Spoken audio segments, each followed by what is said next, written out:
You turn on the news, you check your phone, you scroll through social media, and within minutes, you're carrying the weight of wars you can't stop, economic fears you can't control, and political divisions you didn't create. But what happens when you're already carrying an invisible burden?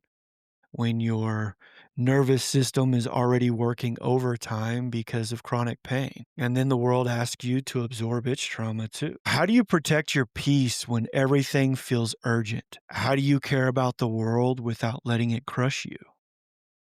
And why does it feel like choosing your mental health means you're somehow failing as a human being? Today, we're talking about finding balance in a world that feels impossibly heavy.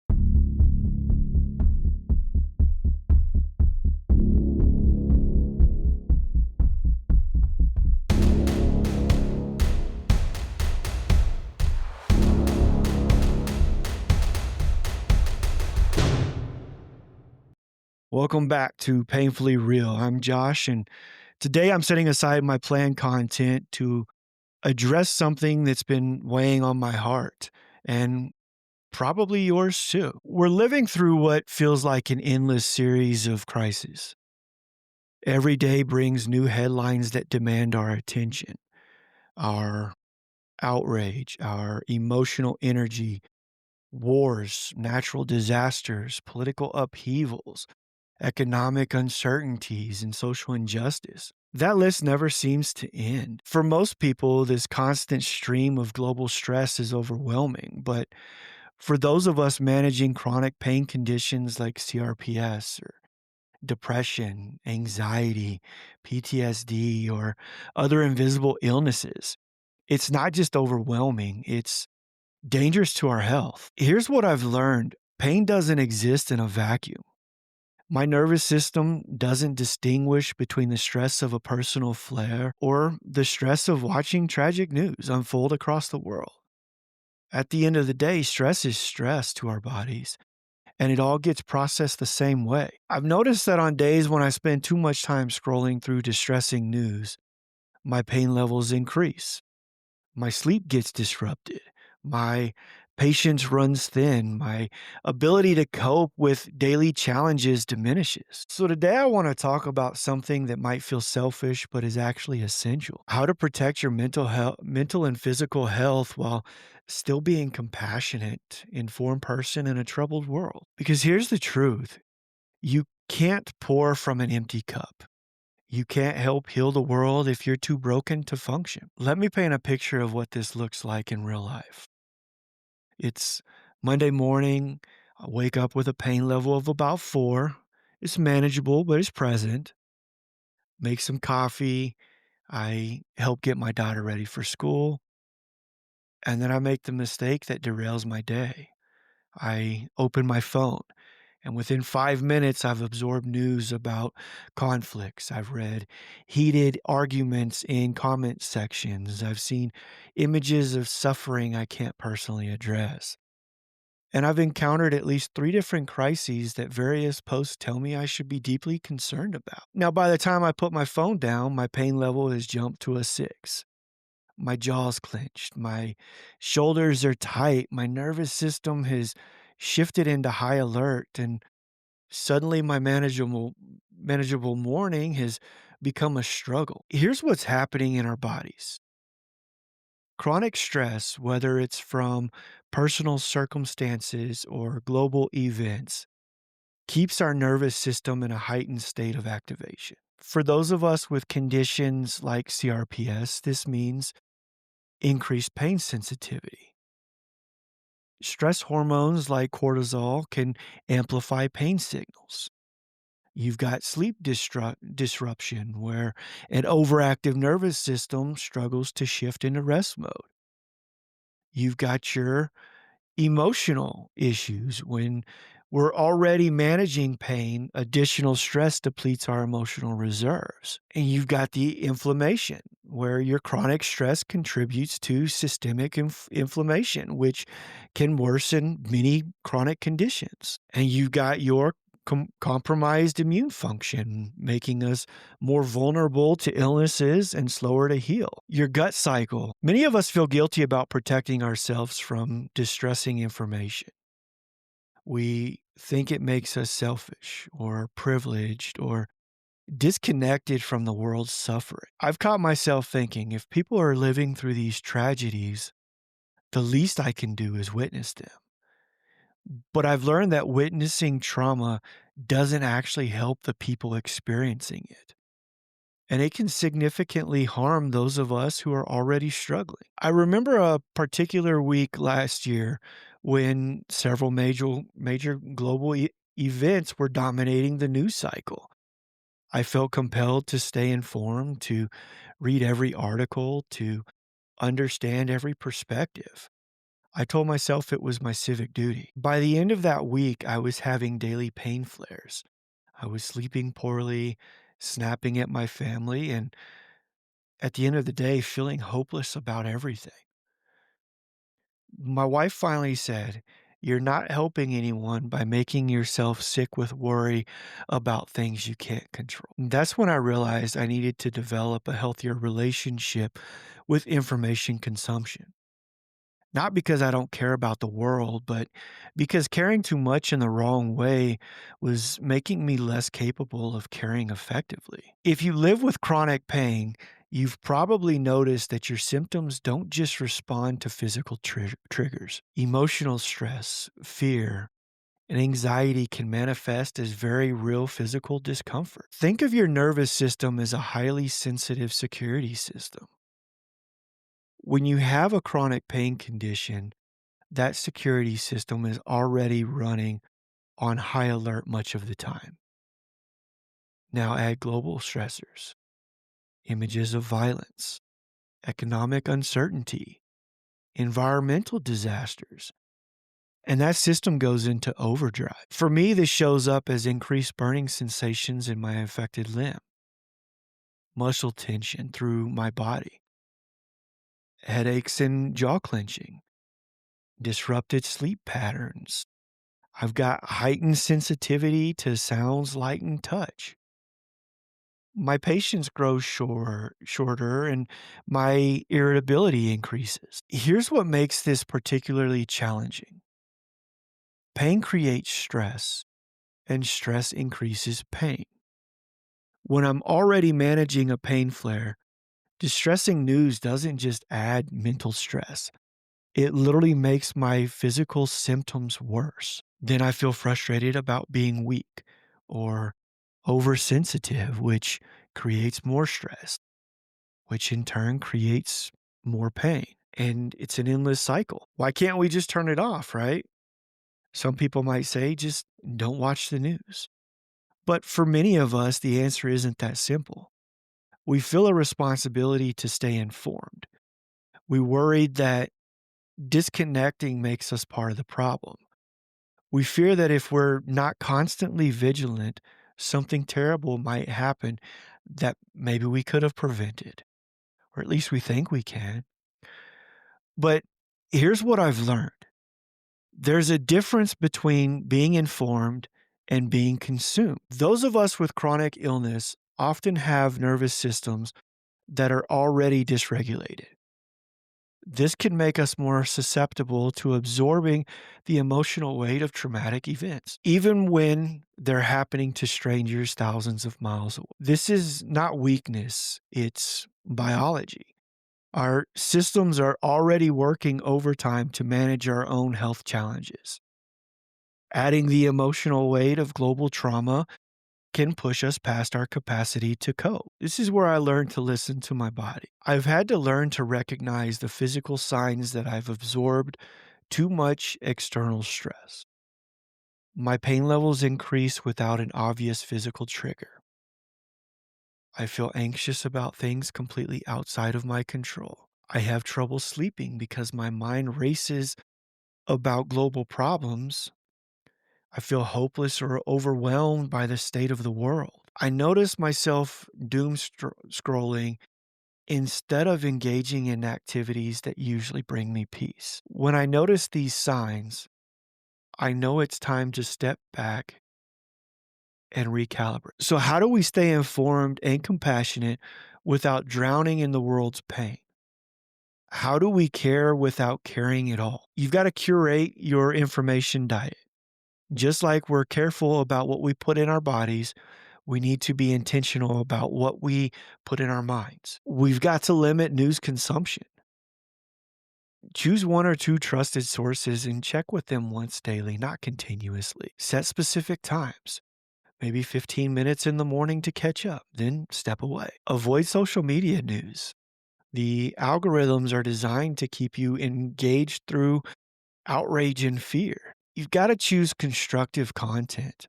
You look for news sources that focus on solutions, not just problems. You got to practice radical self compassion. Give yourself permission to protect your mental health without guilt. Remind yourself taking care of yourself isn't selfish, it's necessary.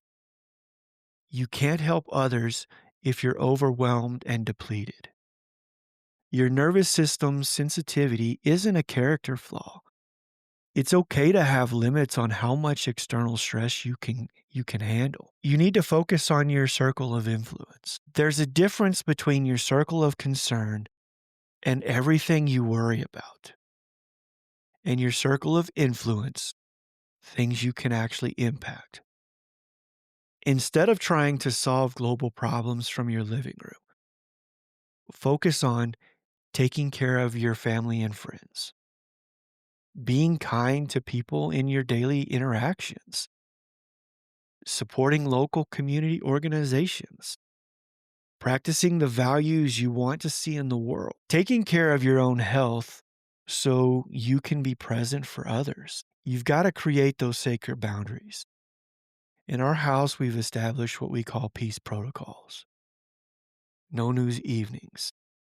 Certain nights are designated screen free and news free.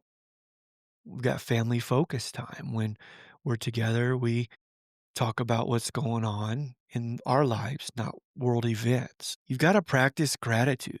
We regularly acknowledge what's going well in our immediate world. You've got to protect your joy by intentionally engage in activities that bring lightness and laughter. You've got to ground yourself in the present. When the world feels chaotic, anchor yourself in what's immediately real. Take 5 deep breaths and notice how your body feels right now. Look around and name 5 things you see in your current environment. Focus on one small task you can complete today. Connect with a loved one about something unrelated to global events. Engage in an activity that requires your full attention. If you feel compelled to help with global issues, choose one cause that truly matters to you instead of trying to address everything. Find ways to contribute that match your energy and abilities. Remember that small local actions often have more impact than broad general work. Set your limits on how much time and energy you dedicate to activism. My wife and I have learned to have honest conversations about our news consumption. If one of us is getting overwhelmed by global events, the other offers gentle redirection. Let's take a break from that and focus on family. We've also found ways to model healthy boundaries for our children. We stay informed about age appropriate issues, but we don't let adult anxieties dominate our family time. I want to take a moment to talk about something that's been on my heart lately, something that might offer a different perspective on how we navigate this heavy world. I'm a person of faith. Not everyone listening shares my beliefs, and that's perfectly okay. But I've found something in my spiritual journey that I think applies regardless of your religious background. The profound peace that comes from remembering we're called to love one another, even when, and especially when, we disagree. One of the heaviest aspects of our current world is how divided we've become. Political differences have become personal attacks. Religious beliefs have become weapons. Social issues have become loyalty tests. Everywhere we look, people are being asked to choose sides, to declare enemies, to write off entire groups of human beings. And for those of us managing chronic pain, this constant pressure to take sides and maintain outrage is truly exhausting. It adds another layer of stress to symptoms that are already overwhelmed. In my Christian faith, I'm reminded that love isn't contingent on agreement. Jesus spent time with people who had vastly different beliefs, backgrounds, and lifestyles. He showed compassion to those society rejected. He taught that loving your neighbor isn't about finding people who think like you. It's about extending grace to everyone you encounter. Whether you're Christian or Jewish, Muslim, Hindu, Buddhist, or hold no religious belief at all. Most spiritual and philosophical traditions share this common thread. We're better when we choose love over fear, compassion over judgment, understanding over division. Here's something I've noticed with my own journey with CRPS. When I focus on spiritual practices, my prayer, meditation, gratitude, service to others, my nervous system calms down. There's something profoundly healing about surrendering the weight of the world to something bigger than myself. This doesn't mean I become passive or stop caring about important issues. It means I approach them from a place of peace rather than panic, love rather than fear. You see, I have family members and friends who vote differently than I do, who hold religious beliefs that differ from mine, who make choices I wouldn't make. And I've had to learn that loving them doesn't require me to agree with everything they think or do. In fact, some of my most meaningful relationships are with people who challenge my perspectives. They've taught me things I wouldn't have learned otherwise.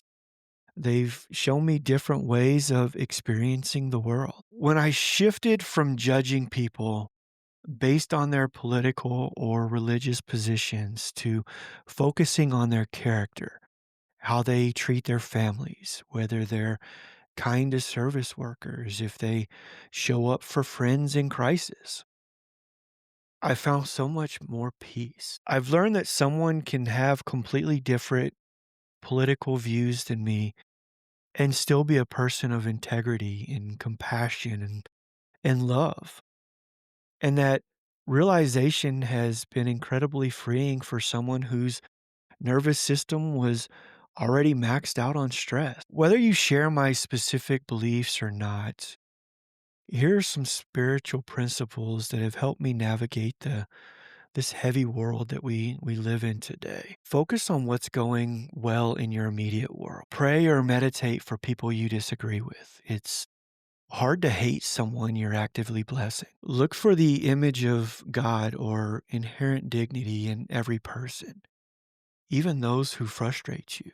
Remember that changing hearts happens through relationship, not argument. Trust that you don't have to fix everyone or solve every problem. In many faith traditions, there's wisdom about rest, about setting aside time to step back from the world's demands and remember what truly matters. Whether you call it Sabbath, meditation time, or just simply unplugging, this practice has been crucial for my mental and physical health. One day a week, I try to avoid news, political discussions, and social media debates. Instead, I focus on family, faith, nature, and the simple joys of being alive. It's truly amazing how much lighter the world feels when you give yourself permission to just breathe. You might be crossing into harmful territory if you feel guilty for experiencing moments of joy when others are suffering. You can't engage in normal daily activities because you're consumed by global problems. Your physical health is deteriorating due to stress about world events. You're unable to be present for your family because you're worried about strangers. You feel responsible for solving problems that are far beyond your individual capacity. Flight attendants always tell you to put on your own oxygen mask before helping others. See, this isn't selfish advice, it's practical wisdom. You can't help anyone if you're unconscious. The same principle applies to emotional and mental health. Taking care of yourself isn't a luxury, it's a prerequisite for being able to show up meaningfully for others. I've had to learn that my responsibility as a human being isn't to carry the weight of every global problem. My responsibility is to take care of my health so I can be present for my family, to treat the people in my daily life with kindness and respect, and contribute positively to immediate community when I'm able. Model healthy coping strategies for my children. Use my resources intentionally rather than reactively. Love people well, regardless of whether we agree on everything. And here's what my faith has taught me: I can trust that God is bigger than the problems I can't solve. I can do my part with love and integrity, and then rest in knowing that I don't have to be the savior of the world. There's a difference between compassion and self destruction, though it's not always easy to recognize where that line is. The world is heavy right now. There's no denying that. Wars continue, injustices persist, and our planet faces serious challenges. These are real problems that deserve real solution. But here's what I need you to understand: you don't have to carry all of it. You were never meant to carry all of it. If you're living with chronic pain, mental health challenges, or any other invisible struggle, your first responsibility is to yourself and your immediate circle. This isn't selfish, it's sustainable. You can care about global issues without absorbing global trauma. You can stay informed without staying overwhelmed. You can be compassionate without sacrificing your own well being. Before I close, I want to say something to every person listening. Regardless of what you believe about God, politics, or how the world should work, you are valuable. Your life matters. Your struggles are valid. Your pain, physical, emotional, spiritual, deserves compassion. And to those who might feel isolated because their beliefs don't align with those around them, you don't have to agree with everyone to love them. You don't have to compromise your convictions to show kindness. You can hold firm in beliefs while holding gentle hearts. Whether your faith calls it loving your neighbor, treating others as you'd want to be treated, or simply recognizing the shared humanity in every person you meet, this world needs more of that. Not more arguments, not more division, more love. I believe that's how we make the world lighter. One relationship, one conversation, one act of kindness at a time. Not through grand gestures or political victories, but through the simple daily choice to see people as worthy of love, even when they're different from us. When you protect your mental health, you're better able to be present for your family and friends, to manage your chronic conditions more effectively, to contribute positively to your community, model healthy boundaries for others, approach global issues from a place of strength rather than depletion. The world needs people who are healthy, grounded, and emotionally stable. It needs people who can think clearly, act purposefully, and love deeply. You can't be that person if you're drowning in information overload and vicarious trauma. I want to close with a blessing for everyone listening. May you find peace in the midst of chaos. May you experience love that transcends differences. May you feel the freedom that comes from releasing what you cannot control.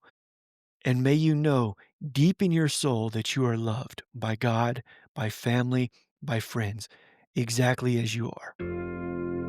Whether you're Christian, Muslim, Jewish, Hindu, Buddhist, atheist, or something entirely else, you are precious. Your pain matters. Your healing matters. Your peace matters. I'm Josh. This has been a bonus episode of Painfully Real. Guard your heart, love boldly, and remember, in a world that feels heavy, choosing to love across our differences isn't just healing for us, it's healing for everyone.